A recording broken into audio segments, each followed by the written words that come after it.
What's up, everybody? Welcome to a special edition of On the Tee. No, I am not Anita Marks, and unfortunately for y'all, I don't look as good as she does, but my name is Brett Yaris, and I'm the Chief Innovation Officer for Pro Football Network, and I'll be filling in for her as best I can, but don't worry, because with me today are the usual suspects. First up, we have John Mascari. What's up, John? How you doing?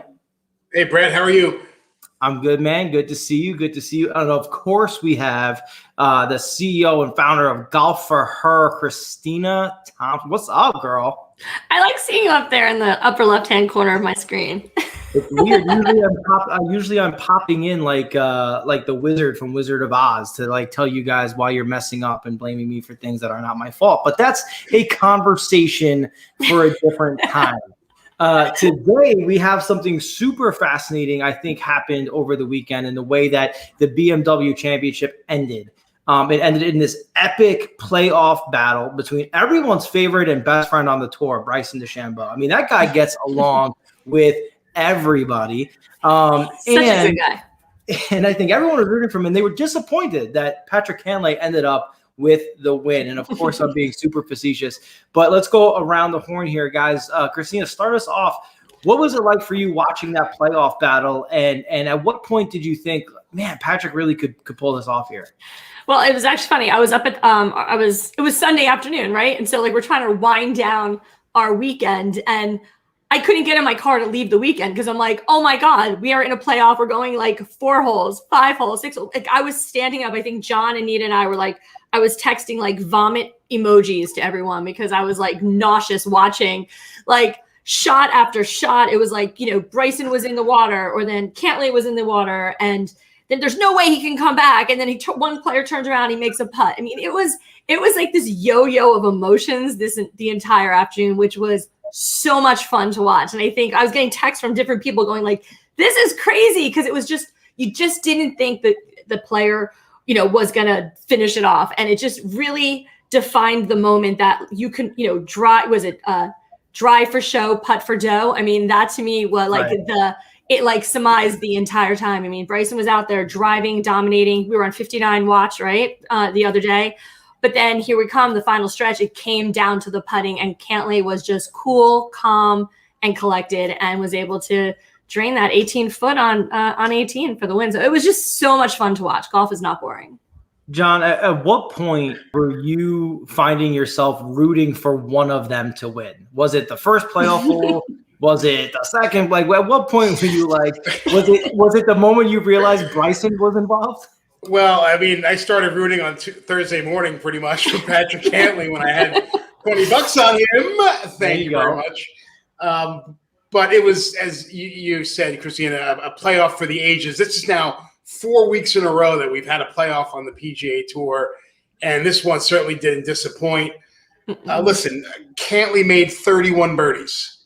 Think about that, 31 birdies on 72 holes for the tournament. It was amazing. I think it's only been done twice before. One of the best putting performances I've ever seen on tour. Listen, he was like an assassin. He beat the field in so many different ways. He had the putter going. He drove the ball well. He can get up and down from a garbage can around the greens if you asked him to. I still don't want to take anything away from Bryson. Like you said, we were on 59 watch there for a while. He did shoot 60. The guy made 6 bogeys and a double and still was 27 under for a tournament, which is unbelievable. Had the driver locked in, and for Bryson had the putter going, but I still think he needs to improve around the greens with his short game. He has to have like one more facet of his game be truly great in order to get to that pinnacle of being the world's best player.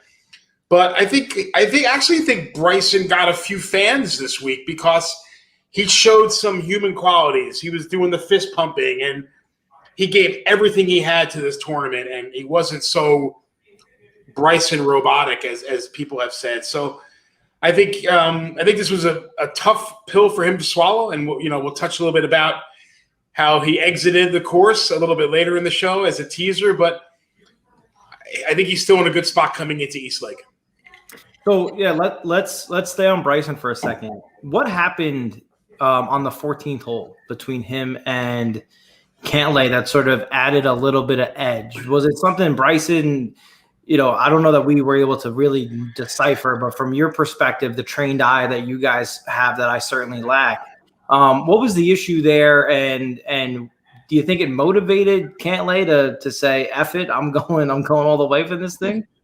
Yeah, I think what had happened, Brett, was before DeChambeau hit his approach shot, he turned and told Cantlay to stop walking. So he was kind of walking behind him, and I think he caught him out of the corner of his eye or heard him or something made him kind of stop and go through and ask him, hey, could you just hold on a second? I think personally, I think it's probably the media maybe blowing a little out of proportion than what it really was, and these guys are pros out there. I think, hey, just hold up for a second. But who knows? It might have lit a fire under Patrick. I think it was obviously evident in his play, but I think it's not another Brooks Bryson situation as we had before.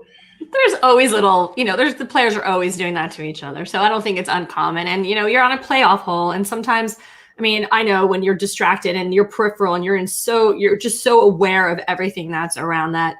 I think from my understanding that, yeah, I think Cantlay and his caddy Matt were probably just walked behind them, just moving their clubs. He was going to hit, and he just heard everything. I think he could at that point, he would have heard like a worm fart on like 2 fairways over at that point. So I think he was definitely sensitive at that point. He's certainly not the fastest player, as we've documented before, but what I loved is that Cantlay on that hole knocked in a 22-footer was like, shut up, Bryson.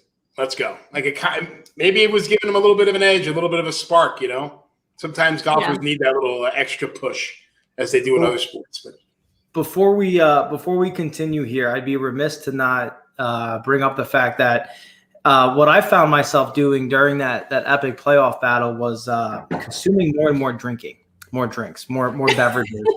And that brings me to the point that we usually lead off with, but because I'm new at this, I kind of botched the send off here. She probably needs to make another one. She needs to make another one already. Yeah, it's our 19th hole drink, and that's the danger, right, John? And waiting this long into the show to do it is Christina might be half in the bag here. But I'll give you more entertainment the longer we wait. Tell us a bit about our 19th hole drink. What's the drink of the show for today's show, Christina? Well, I'll be honest, this week, I know we have a lot of talk about the FedEx Cup, but this week is the kickoff of the Solheim Cup week. And if you love team events, you've got Ryder Cup, you've got President's Cup, and you have the Solheim Cup. And that is starting actually this Saturday. So I created a drink that was kind of a hybrid from other drinks to do like a red, white, and blue drink.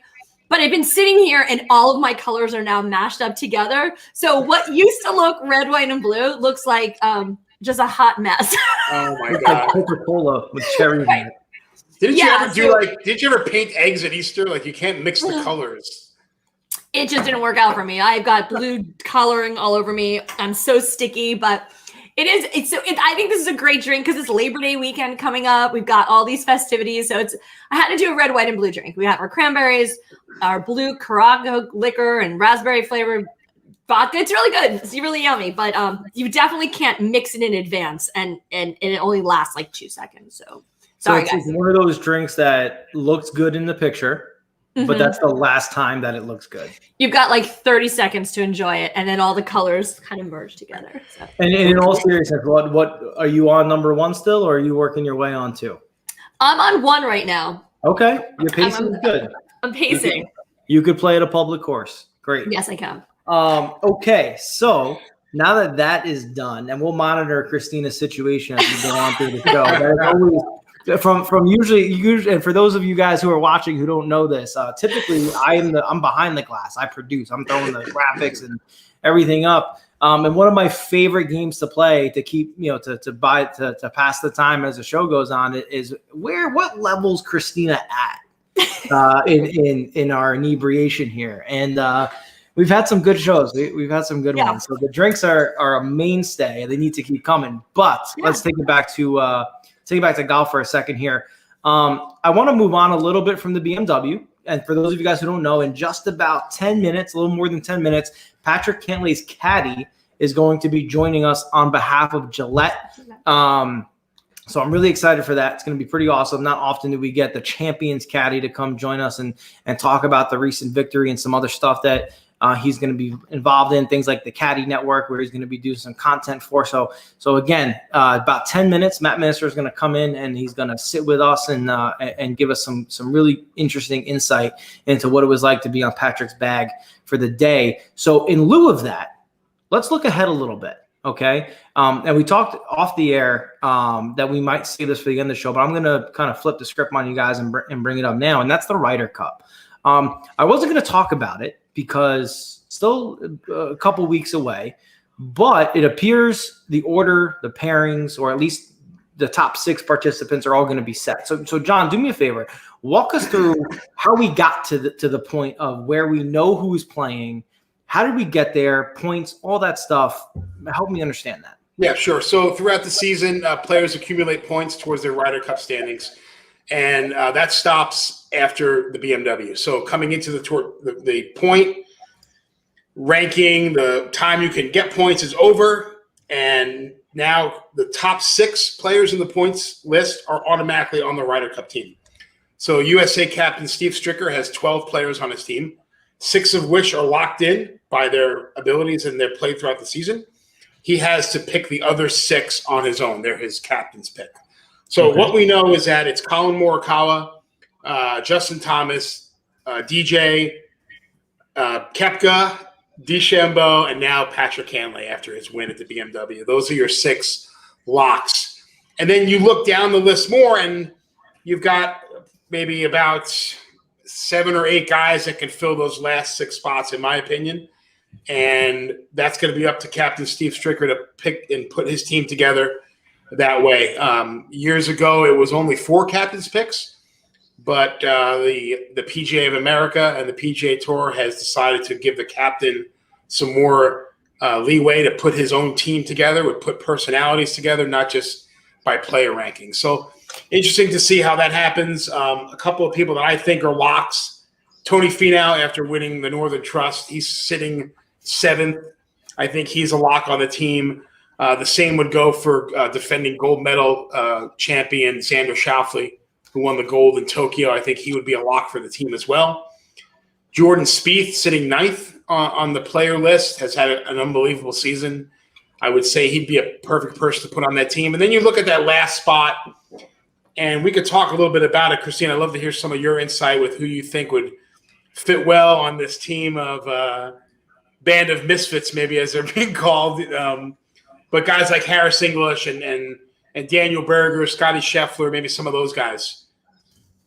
Honestly, I think if I had to pick one guy to fill in the rest of the team, it would be Harris English. I just think he has had an incredible season this year. I mean, he is always up there. He's been in contention. He's been playing outstanding golf. And I think that, Stricker, when he has to make a decision, he's got to look at the players and who's hot. I think this is a player who's hot right now. And I think that's where I would put my money on. And yeah, when is that decision? I forget. I think he's got just after the Tour Championship, they'll finalize the team. But I think English is a lock. I think Finau's, Schauffele, Spieth, and English are all locked. So that makes that's 10. So you got to give me 2 more. I can't believe Daniel Berger isn't a lock. The season he's had, a win. Yeah. He's got 8 top 10s. He's only missed 2 cuts all season. I think he's in the top 10 in scoring average on tour. I could see him making the team. Scotty Scheffler was a great match player, who I love. Sam Burns has been playing pretty good of late. A lot of people are high on him, but the one guy that no one's really has the guts to say he should be on this team, in my opinion, is Captain America, Patrick Reed. What's his status right now? Is he playing. Okay? He's playing. He is playing. He's playing in Atlanta. Yes, he is on the team. Okay. On the team. He's in the field. But I think he needs to play well. I think he needs to prove himself. Spade to spade. He needs to play well at the Tour Championship. But I think just for shits and giggles, he's a perfect guy to have on this team because he thrives in this environment. He's the Ian Poulter of Team USA, where he does shit maybe for weeks at a time, and then he put him on the stage, and he's a crowd favorite. They're at home. He's going to pump up the crowd. And as I said before, you've got a team of guys. I know, Brett, we talked a little bit about this before, who, if you could do some pairings and some moving around, there's a good chance it's going to be really hard to put two guys who like each other. Would you agree with that?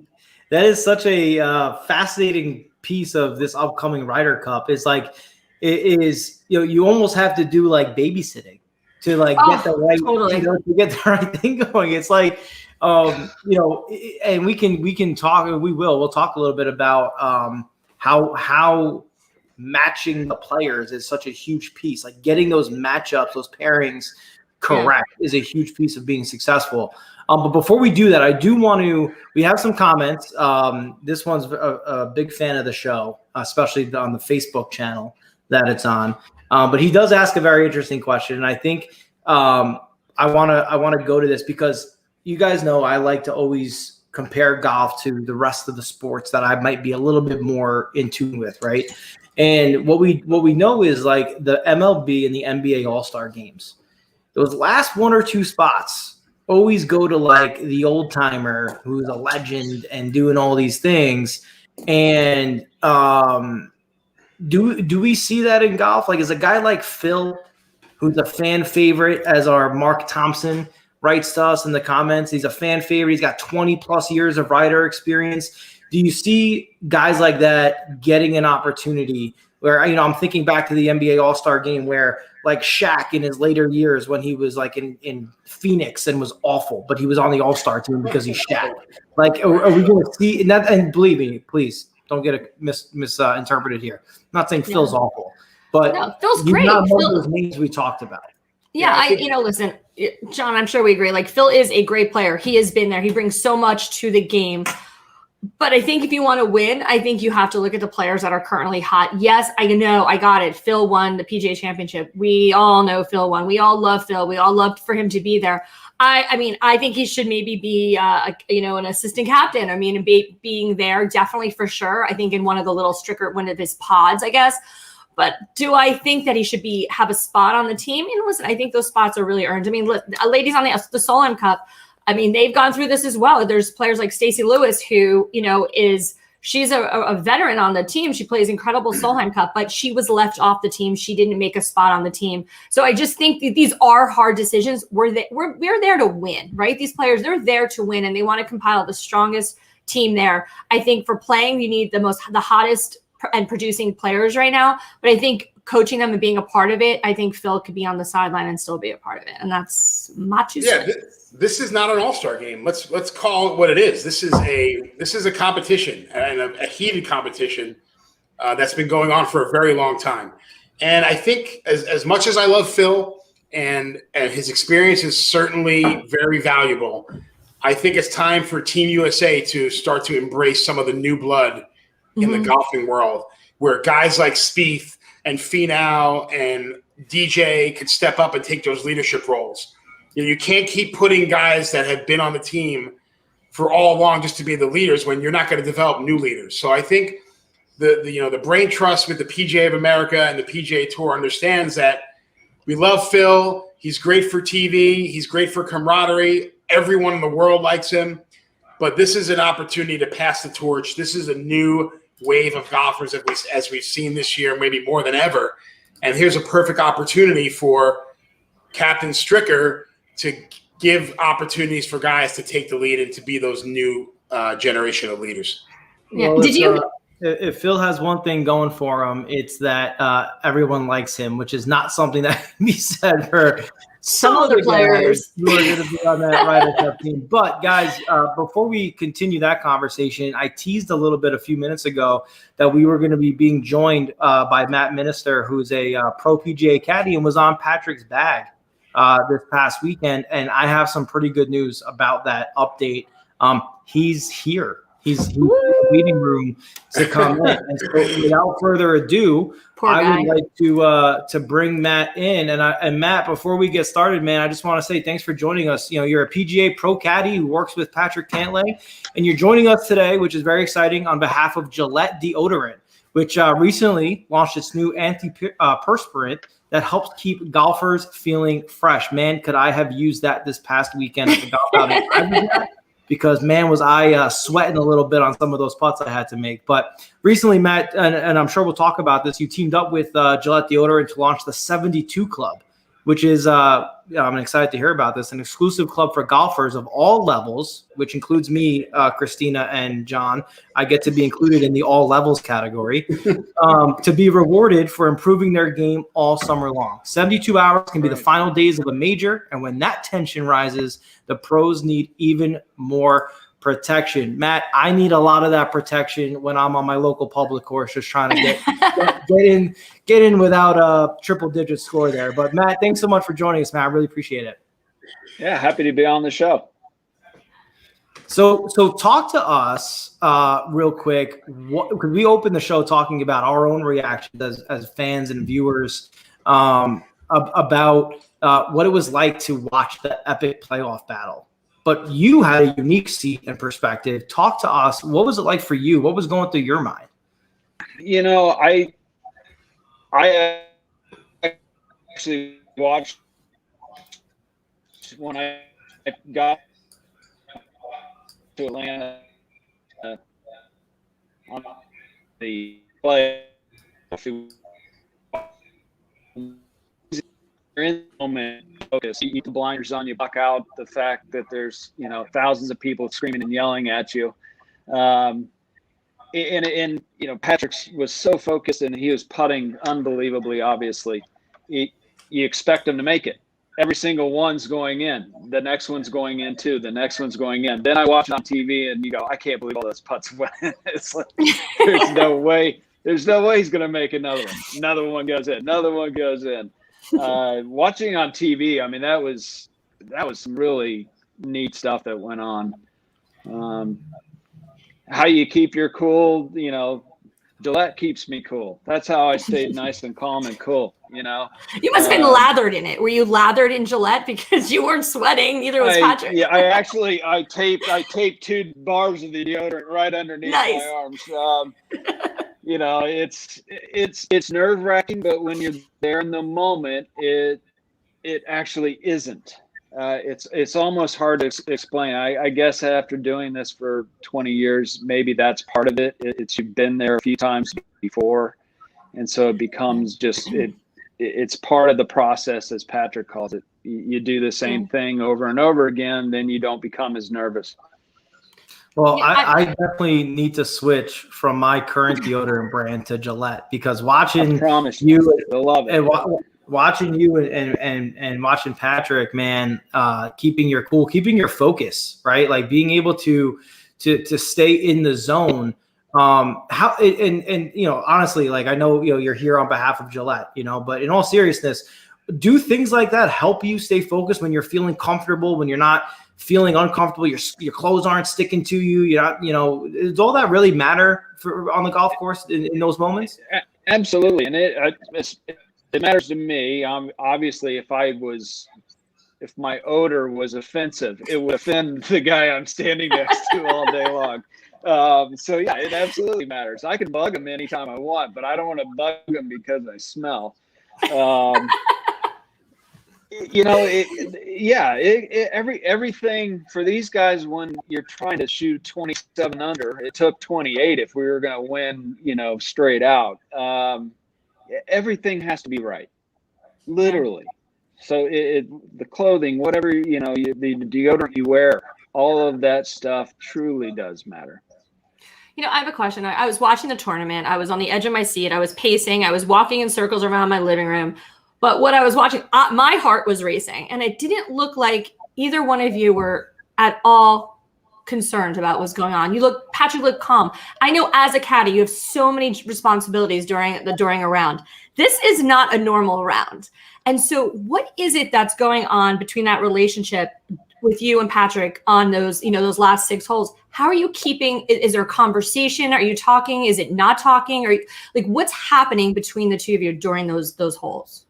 Well, we don't talk a lot. He generally likes to walk, and he's doing his own mental preparation. So he usually is walking by himself. One of the conversations, I know you guys were talking about the Ryder Cup before I came on. You know, one of the conversations we had within that last 6 holes was, as people were screaming as loud as they can at us, I said, this is actually pretty good practice for the Ryder Cup, because this is what it's going to be like. The atmosphere there with the fans and everything, it's been a while since we've had that, and it was really, really cool. And the fact that they got behind Patrick, I mean, they were yelling for Bryson most of the day, and then there was a group of people that started cheering for Patrick.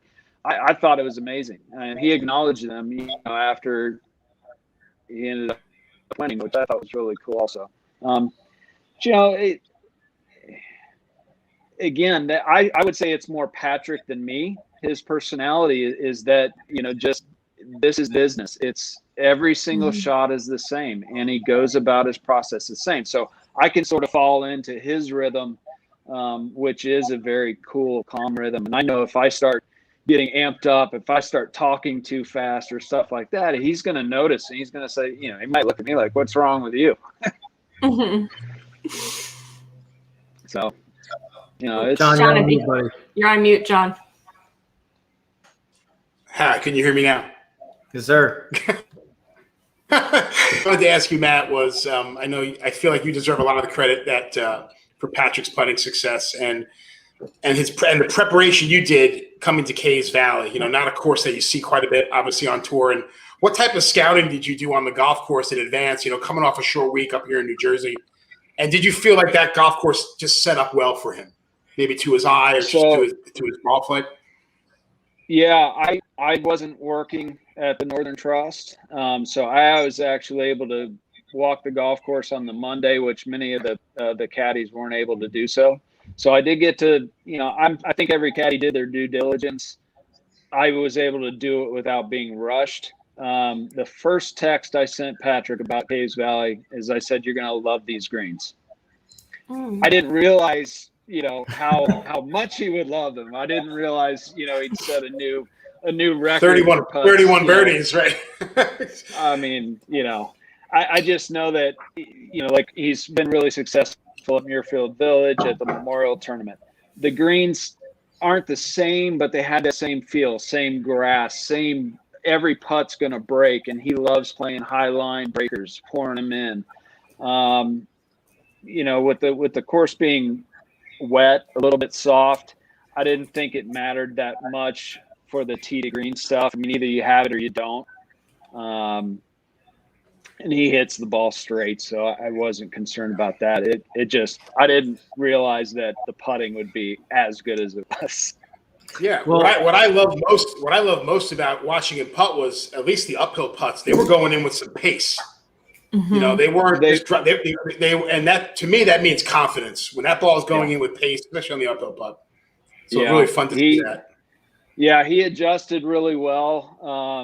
In general, he likes side hill or downhill, actually, because he is a dive putter. So you're spot on. Those uphill putts, those 2 putts he made on 18, those are ones that they were carrying pace. I mean, poured them in. So Matt, look, the running joke on this show is that I'm very self-deprecating because I am not a good golfer. I love watching y'all on TV, and I love going on the course, and I work hard at it, but I'm not there yet. And you're here with us today on behalf of Gillette and this new initiative y'all have launched, the 72 Club. And what really caught my eye, as I alluded to earlier, was golfers of all levels. And it's not often that I get to be included in a group of golfers. So Matt, do me a favor, talk to us and tell our audience about the 72 Club, your involvement in it, and what they can come to expect from digging deep into it. So I partnered with Gillette through the Caddy Network, which is it's a great place on social media for you guys, anybody, to get the caddy's perspective of our inside the ropes stuff on tour. They brought Gillette to me, or I brought me to Gillette, however you want to say it. The 72 Club, the key is to go on thegrint.com/Gillette 72 Club. That's where you're going to find most of your information on the club. The idea behind the club is to get golfers of all levels, like you said, to try to strive to shoot 72. And it's a net 72. So it doesn't matter if you're a 2 handicap, doesn't matter if you're a 25 handicap. You're trying to be the best golfer you can be at your skill level. And the cool thing is you can put your scores in, you can track your progress, you can actually see if you're getting better. You know, in the past, you have your handicap system. This, I think, you know, where your handicap, some guys want a low handicap, some want high. You know, are we trying to make money on the course or not? So, you know, with this, you can have a different type of fun, and you know, you can win prizes from Gillette in product. I think it's a great way to grow the game and to get all of us to try to be the best golfers we can be. And as you guys can see, I put it on the screen, www.thegrid.com/Gillette72 Club. Make sure you go check that out. Let me ask you another question. Let's talk for a second about the Caddy Network. I think you're gonna be doing some content for them. Is that correct? And what can fans, you know, sort of expect from that? You know, I think you'll get the backstory behind events. You'll get a different perspective of what transpires in an event. Like we were talking about preparation, what we do before an event to get as much information as possible to give to our players. I think you'll also see, you know, I think most of the caddies that I just did one after the win, where I talk about kind of the important shots, the things that mattered the most to me, what happened that I thought was the reason that we won, which I think is I find it very interesting. I watch what the other caddies say, you know, to see what they took out of the event, and as to why they thought their player won. And I think that's, for me, it's a way to even get better at my job.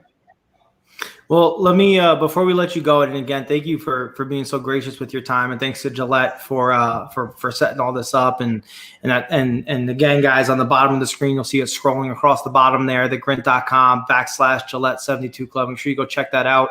I know I will, because I'm always looking for ways to get better, and this will be a good way. And with Gillette, guys, I might not sweat so much, which is a real issue for some of our dark-skinned folk over here. So let me, John, you know what I'm talking about, baby. So Matt, before we let you go, I want to ask you this. You talk about the Caddy Network, a little bit of inside, behind-the-scenes action of what goes on the golf course. I would be remiss if I didn't ask you, and if you can't answer, completely understand.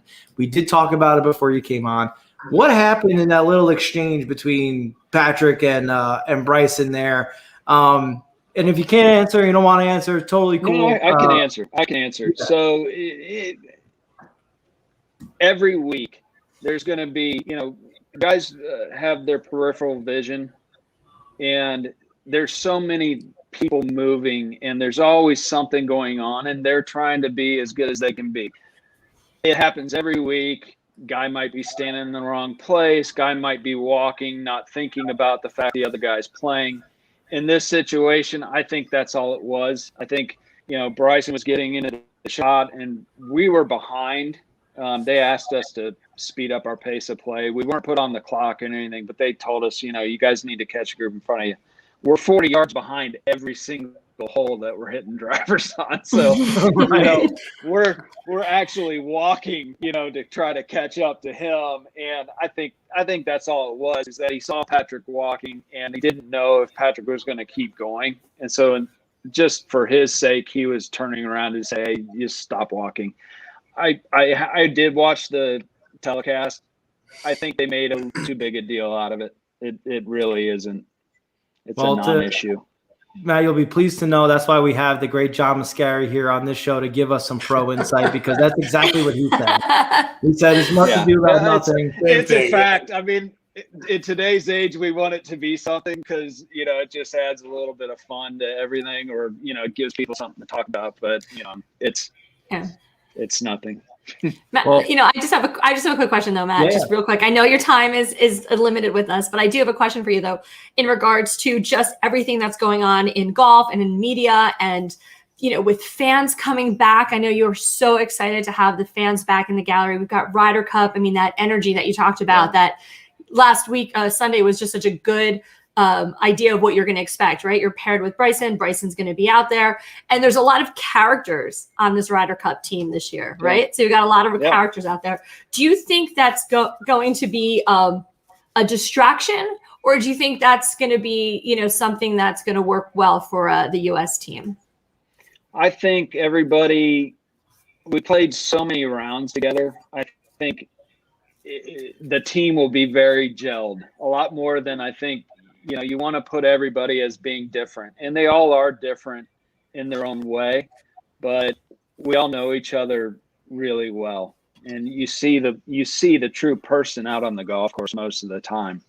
And, you know, the fact that we're very comfortable around each other, we know everybody's strengths. I don't see it at all as being a distraction or a deterrent or anything like that. I think the team will very much be ready to rise to the occasion.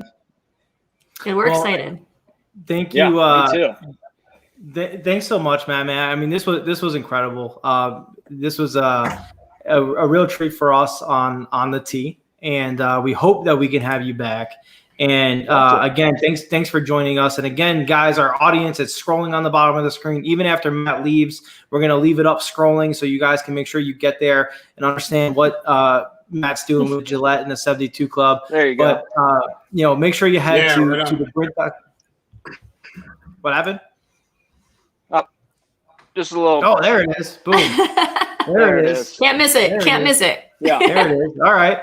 Yeah. So guys, head to thegrint.com/Gillette72 Club and make sure you do it on you check it out. And because I guess there's opportunities, right, Matt, throughout the year to win prizes, VIP experiences, all that stuff.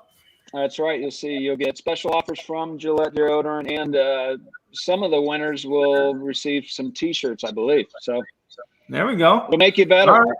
Get better, right, Matt, and get some good deodorant. You know. Hey, I told you, I'm a man of my word. I'm making the switch. Yeah. You made a believer out of me after Sunday. You'll be hooked. So Gillette, here I come, man. But guys, thanks again, Matt. Thank you so much, buddy. We'll hopefully we can do this again. You're fantastic. Caddy Network, check that out. Grint.com/Gillette72 Club. Matt, we'll catch you later, bud. Thanks for having me on. Thanks, Matt. Wow, he is fantastic. I told you. You guys are all blowing it out of proportion. I think caddies are some of the coolest people on earth, by the way. I know a few of them, and I'm telling you, they're just such great. They're just awesome. I love. I could talk to them for hours. I love the inside baseball aspect that you could get. And we get a lot of that with John, and we're blessed to have it. But for guys, you know, for people who aren't used to seeing, especially like on the golf telecast, right? You get some stories, you get some whatever. But you're right, Christina, the caddies have this unique, and it's very different than other sports. Right. Because they're very involved in the strategy. They're very involved in the process, but they're not actually the ones doing it. And that gives them such a unique storytelling perspective. I really hope people do take advantage and go check that stuff out. Yeah, if anyone's not familiar with the Caddy Network, you follow them on Instagram. They're all over the place, and they do share some really cool stories. It's a great group of men and women that are in there, so definitely check it out. Awesome. All right, before we go, I want to pick back up real quick with the Ryder Cup conversation, because that's also where we left off with Matt before we left. He doesn't think the personalities are going to be too much of an issue. And I think, you know, as someone who's going to be close to the team, and like you said, they all know each other, it makes sense. I'm not entirely sold. I'm not going to lie, because I think at the end of the day, personalities are personalities. What do you guys think? In all seriousness, give me your professional opinions here. Do you really think those personalities and those personality clashes could be something that Stricker needs to manage? You know, I think of the great coaches, not that he's necessarily a coach here, but I think of the great coaches of all time. Phil Jackson had to manage Kobe and Shaq, 3 championships, had to manage Dennis Rodman and Jordan and Pippen, 3 championships. Is that something that, you know, has to end up being a thing to think about? I don't think we're giving Steve Stricker enough credit as a manager. I think he's tougher than you think, guys. And this week he kind of put his thumb on the whole Bryson and Koepka thing. He called the meet separately and was like, listen, put your beef aside. I need to know if you're committed on this team. I need you to be able to be a part of this team, buy into our goal, and stop with the menial little crap. And both of those guys were like, "You're right. We're putting, letting by you kind of put a thumbprint on there." And I think he's probably going to have that little sit down with the entire team and kind of get them motivated that way. And listen, I think of it like, listen, I'm a Yankee fan. I grew up in New York. When I was a kid, it was the Bronx Zoo. The guys like Reggie and Billy Martin and Chris Chambers and those guys that they did not like each other, and it was crazy. Or maybe even the '86 Mets. For maybe those that are a little younger than I am, but it was craziness. There was guys that didn't like each other. There was guys that loved each other. They played pranks. They went out late at night. They partied. They were a band of misfits, and both of those teams were successful because they got behind the goal. And that's what good managers do, and that's what good coaches do. Is you manage the personalities, but you unite for the goal. And the goal for this team, especially after what we've gone through, is to bring the Ryder Cup back to the States on home soil. And a Ryder, golf, as we know, is an individual sport. So it is those handful of events that are these team sports. And I think where when I have this conversation with other people, we talk about, is this when they're coming together to represent the U.S., right? I mean, there's so much energy, and all of us have either been to an event or watched it on television, and we know how the volume and the energy is like raises the roof when it comes to energy, right? Everyone's screaming, there's cheers, and I'm torn between like the relationships and the characters that are on the Ryder Cup team this year. And then the dysfunction of fans that are out there right now with the Bryson, the Brooksy comments, with Monahan coming out, having to talk to the players to kind of dilute it a little bit. You're not allowed to, tell people like you're going to get kicked out if you start calling Brooksy in front of DeChambeau. It clearly is getting to him. And so, we're playing in the United States. And though I don't think you're getting that if this was playing overseas in Europe, but I think it's kind of like these tensions between these players that I think the media has just loved to add fuel and make them bigger than they are possibly. It's like you said, there's people on teams and people in golf that don't necessarily really like each other, and that is okay. I think that's in all sports. But when they come together, they have to come together. But then you add this other element of these fans, and they're ruthless and complicates things. And now you have like the commissioner coming in having to say, "Yo, all right, are you guys gonna squash this?" Let me tell you. Can we talk about that for a second, please, Brad? That's actually where I'm going next, guys. And it's actually going to this is what I wanted to close the show on. But before we get there, let me just say, at this level, and at the level of all professional sports, you're not coaching X's and O's anymore. John, you hit the nail on the head with this. Christina, you said it too. You're managing personalities. These guys are uber talented. You're going to throw some schemes out, whether it's a team sport or with golf. These guys are all good. When you bring them together, it's about managing personalities. And to this end, bring it a full circle. Are you effing kidding me? That we gotta tell the fans we're gonna kick them out if they use the word Brycey. I find it obnoxious. NBA obnoxious or not? That's being a fan, right? I know, but golf is one of those sports that you have. I mean, it's quiet, right? I mean, it is amazing. You can get 20,000 people to shut their mouths for like a couple seconds and be quiet. But when it's so quiet and the tensions are there, and then you have these. I think fans have gotten to be super obnoxious at these golf events. I've been to a bunch of them, and Christina. I know. Give me a break. But it's not really golf. That's not golf. Give golf me a break. That's a little bit more respect for the game and just all right, so we're gonna have an entire crowd of Thurston Howell the thirds here. I don't like it. Are you serious? No, I don't like it. It's obnoxious. Grow up. Hate it. Grow Hate up. it. Okay. Mashed potato, it's all. You're a professional athlete. Thank you. Grow up and shut them up with your play. Okay, listen. That's it. I don't know if you know. I played golf in college, but I also played ice hockey in college, and I got abused when we would go and we would play at Navy down in Annapolis. We'd play at Princeton. We'd go and play Wagner College. I was the goalie for the hockey team. I would get abused. but there's one way to shut people up: play well and That's win. it. And that shuts up everyone. So either have fun with playing it. Well. Have fun with it. You know what? Hey, sign your autograph, Brooksy, if someone wants that. Or shut up.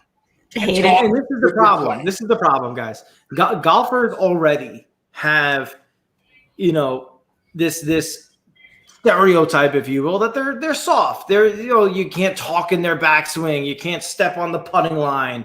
You can't do all these things. And look, that's I'm married to one of those guys. But no, but guys, by the way, and I joke that I'm not a great golfer and all these other things. When I go on when I'm golfing, I don't want people talking in my backswing. Right. I don't want that either. But you're not a professional. But that's what I'm saying. If you call me Bretty, or if you call me Johnny, because my rival John Mascari, you think I'm going to have you thrown out of a tournament? Are you kidding? What do they do behind the basketball net when guys are doing free throws? They bang those little things together. Should we start doing that at golf tournaments? Wait. Should we get slapsticks at golf tournaments? If you think during a free throw, all they're doing is banging those things together. Everybody be quiet. Julius Randle's going to take a free throw. And not cursing the free throw shooter's mom and his family and guys. This is so ridiculous. I hate it. I feel like it's turning into like Happy Gilmore. It's like I don't like it. I don't like it. I don't like how over the top. Oh, that's such a bad thing. Let's not turn into Happy Gilmore. I think hold on. Let me button my top button before I hold on. Button it up, baby. Button it up. Is this my better? Can be top button. Just saying. Don't you think there's a wide spectrum between like completely buttoned up in white tie corporate and Happy Gilmore, and that yelling Brooksy is not anywhere near Happy Gilmore, right? And it's after the round. It wasn't like he said it in the middle of his swing. It was as he's walking by. Give me a break. I agree. Man up. When you are. He could walk by, but you know how many times he probably hears that. I'm not a DeChambeau fan. I can't believe I'm defending Bryson DeChambeau right now. Let's get him one of those giant cards, like that, like the I'm sorry with the little puppy dog with the I'm sorry. Give me a break. Why do you have to get me fired up at the end of the show? Because I tell you what, I'm cracking open another White Claw. I'm going crazy tonight. You go crazy, John. You just go drink that seltzer. I wasn't ready to clean up my fridge. I wasn't ready for the Christina Thompson heel turn at the end of the show here. I was not ready for that. Huge heel turn. I'm babyface, you're babyface, Christina, big heel turn. Let's just go back to Baba Booey all the time. How about that? Listen, we've got the Solheim Cup coming up this week. I mean, we've got like the same thing that's happening at the Ryder Cup, right? You've got US versus Europe. We've got Solheim Cup. So let me give you the rundown on this. So no love for Rodney Dangerfield. Hey, I tell you, keep it fair. So I don't think you're going to have anybody at Inverness this week screaming any names to any of these players. And I think all of the spectators out there are going to be screaming USA or singing that Europe song that I can never remember. But Solheim Cup, I mean, I just want to say, like, I think I wish there was more talk about Solheim Cup. We talk so much about Ryder Cup, but we really don't hear that much not as many people talking about Solheim Cup, right? So I'm just glad to have the opportunity to remind everybody that it is being aired. It's Saturday, Sunday, and Monday of this week. It is playing at Inverness Club out in Toledo, Ohio. We're getting an all-female broadcast, right? Is that correct? Yes. Well, no, not for this. That is going to be for the LPGA ShopRite Classic that's happening in South Jersey later this month. So that's news in itself. I mean, I know we're going to talk about that in another show, but this week we've got the 17th Solheim Cup. We've got two incredible teams. I mean, I think the US right now is favored. They've got the advantage. I mean, they've got a significant leg up with their players, but the European team, they're young. Not a lot of big winners. I think Anna Nordqvist is like the most recent. Obviously, she just won the British Open. last week, but I think it's going to be an incredible battle out there. And we've seen a lot of other tour championships played at Inverness. So it's really exciting to see the ladies being able to play out there. The crowds are expected to be phenomenal. You're going to see a lot of your red, white, and blues out there. The U.S. team, it's led by Patty Hurst, which was interesting though, because, you know, there was a lot of players we talked about who's making the team cut for the Ryder Cup. But, you know, Patty Hurst had to make a decision also. And I think there were a few disappointments of some players that didn't make the team, one of being Stacey Lewis, who I mentioned before. But she was invited to be an assistant captain with Michelle Wee, along with Angela Stanford. You know, Stacey's born in Toledo, you know, and she was part of getting that event to be held in Toledo. So I think the local fans are a little bummed that she's not going to be playing and competing, but she's going to be there. And she unfortunately missed it. The Solheim Cup back in 2019, she had some back issues, and that's how we had her replacement. I think it was Ali. Was it Ali Ewing? No, who was it that came on there? I forget. Brittany Altamari. I think she's the one who replaced Stacey. But anyway, we have a great tournament coming up this weekend. I really encourage everyone to tune in, watch it, make your really fun red, white, and blue drinks, and support Team USA. All right. And real quick, thanks again to Gillette and to Matt Minister for joining us today and giving us a really great conversation. You can check this out on all of our social platforms. You can also check it out on the T Pro Golf Network YouTube channel. So make sure you go and check for that. Like, subscribe, comment, let us know what you think about the conversation as we're having it. And I believe we'll see you next week as we get closer to the Ryder Cup. And but who knows? I don't make those decisions. I'm usually just behind the glass, hidden away like the ugly stepchild. Brett, So let me just say that this was a civilized and very well-run show, and it was nice to speak to you both. Lovely. Maybe we might be onto something here. It was so civilized, so buttoned up, John. Oh, sorry, Brooksy. No, I'm just saying, you know, it's. I'm not going to say it. I'll let you say it. I'm not going to say it. But if I do say it, this will certainly be the last time you see me in this top left corner. Guys, on that note, Anita, we love, we kid, we miss. We'll see you next week, and we'll see you all next week. And have a great night.